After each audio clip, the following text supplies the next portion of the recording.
Hello everyone, this is Ains here with another video. Sorry for not being as present as I used to be. It's just that I've had my things to deal with. Uh, so there is one event that I really feel I need to share my opinions about, and that is the Origin War. The Origin War is a new event. Now, if you are familiar with the game's special things that you can do, once you're done with your dailies, you can hop in here, click on the swords, go to challenge, and you've got Frontier Clash, Bygone Phantasm, some wormholes, Void Rift, etc. Now, the thing is, everybody gets to do the Void Rift, everybody gets to do the wormhole. The Bygone Phantasm is, if you've come to the game from Genshin, you will know about the Infinite Tower where you climb continuously in order to get more resources to further upgrade your weapons, characters, etc. Frontier Clash, everybody knows it, but Origin of War is something different. I mean, who wouldn't want to do something like the Bygone Phantasm along with their friends? However, there are some things that not everybody mentions, and that is this event is a grindfest. If you look at the actual description, it doesn't really explain that much, so I'm going to go into some of the things that I noticed while trying to clear this event. And some of them I have to say are quite annoying, especially if you don't have a team that you want to play with and you're just queuing up with randoms. So, if you haven't already played this, you will notice that there are 4 buffs. Yeah, every time you clear a stage, because there's a number of opponents that you beat. You beat opponents, and once you defeat those opponents, a boss comes with some more opponents, and if you clear the stage, they drop a random buff. Now, each stage has 3 buffs, 4 buffs, some have 1 buff, 2 buffs, I don't know. But the thing is, when the season launches, it's pretty much impossible for you to clear everything. It just is impossible. Why? Because they have a challenge difficulty buff, where if not enough time has gone by since the season opened, this number is going to be really high, like 300%, 400%, meaning the mobs inside will be doing 300 to 400% more damage to you, take 300 to 400% less damage from you, and it's going to be really hard for you to beat it. Now, the game does give you a chance to do it, assuming you have a good enough damage dealer on your team. You should be able to clear some of the stages. I don't think you're able to clear all of them, but anyway. What I have to point out is that you get 1 out of 4 buffs, and they drop randomly.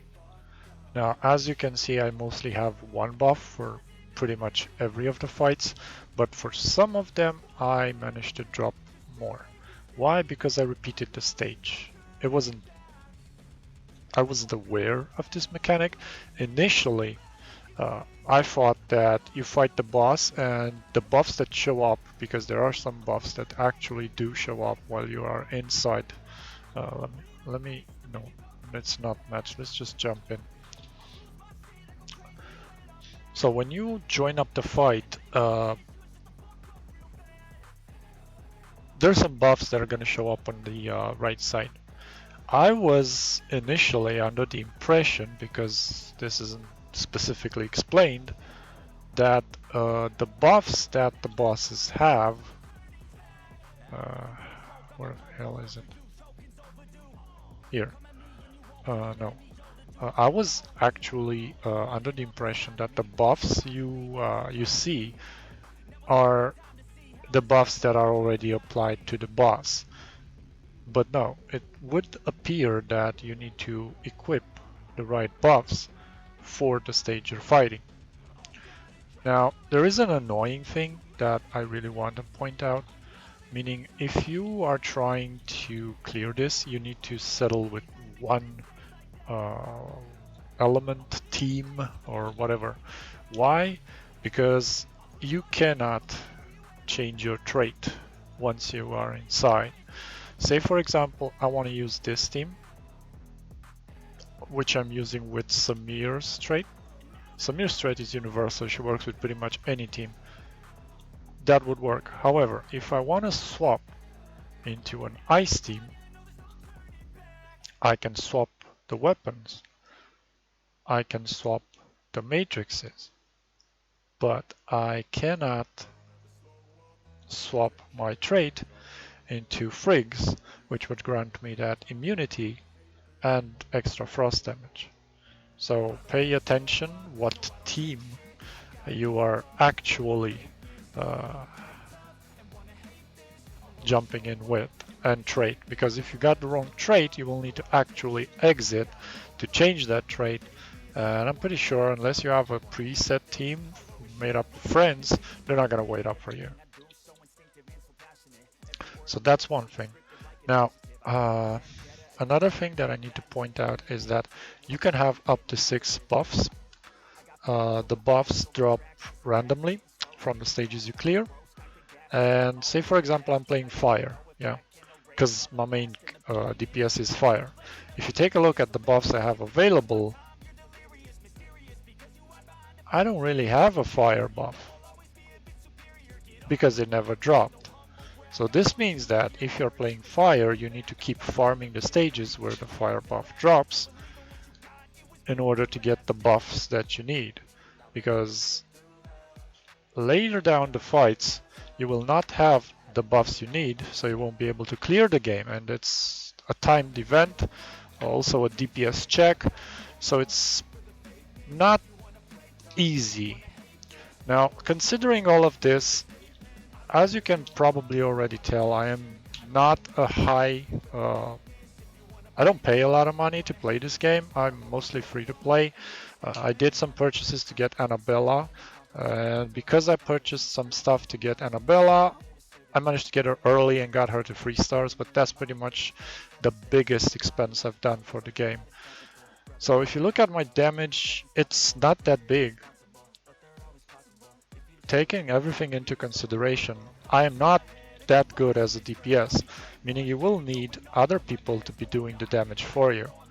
However, it's very important that you have 2 DPSs of different elements. And why is that?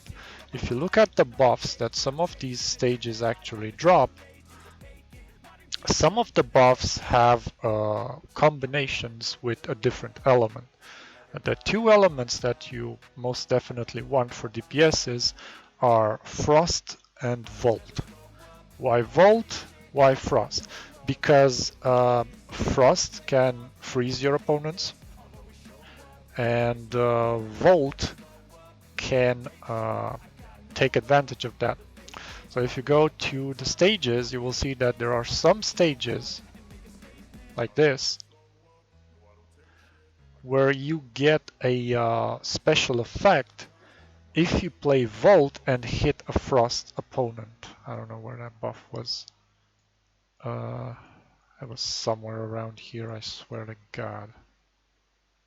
Volt damage, okay. Here it is. Volt damage dealt to frozen enemies is increased by 50%, which means in order to benefit from this, you need to have a Frost character, particularly a DPS or a tank that can actually freeze all the opponents, and then a good Volt carry that can take advantage of this by having all of the other Volt boost buffs.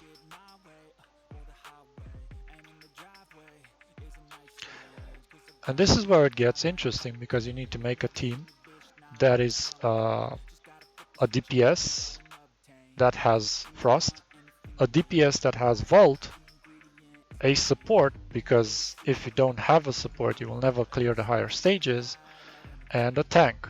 Now why a tank? Because the big bosses have very beefy shields, and unless you have a dedicated shield breaker or tank you will not be able to clear their ultimates, to disable their ultimates, and you will get wiped out, all of you, regardless of how strong you are. If the boss gets to use their ultimate, you're done. You need to restart. And with randoms, that will never work, because randoms don't replay in order to get all the buffs they need. They just go from stage to stage. Some of them don't even apply buffs, and you'll never clear.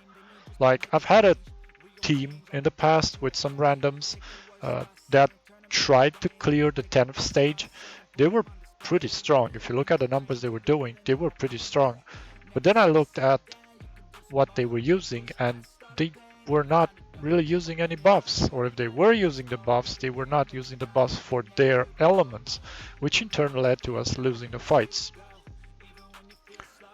And that is why I don't really like this particular event, because you need to keep farming and farming and farming until you actually get the buffs that you need, which is pretty annoying considering the drops are random and there's 4 buffs that you can get for each fight. Now some of these fights are actually pretty fucking long. They take a long time to clear the stages, the mobs, and the boss, and then you just get a random buff that may or may not be the one you're looking for. Now, if you are playing a support, that is interesting. If you're playing a tank, that is not the best, but if you're mostly playing a DPS, you do need those buffs, otherwise you will not be able to clear. As far as I've seen on the internet, some of the best DPSs for these particular stages are Elise. I don't have Elise, I don't really care about that character, I don't want her, I don't care, and Samir. Now if you look at what I said earlier, you need both Frost and Vault to be able to benefit from that particular buff that gives you extra 50% on Vault. So you could use a Frost support that can freeze them, like a tank. Sakifua would be nice, using Freak to freeze them. Elise as a support could also work. But your main damage dealer on this particular event is going to be Vault. And unless you have someone that has a very strong either Samir or Crow, you are probably not going to be able to clear it. Like, as you can probably tell, my Samir is pretty low investment because I didn't really care about her. But now that this event is in the game, you will care about her.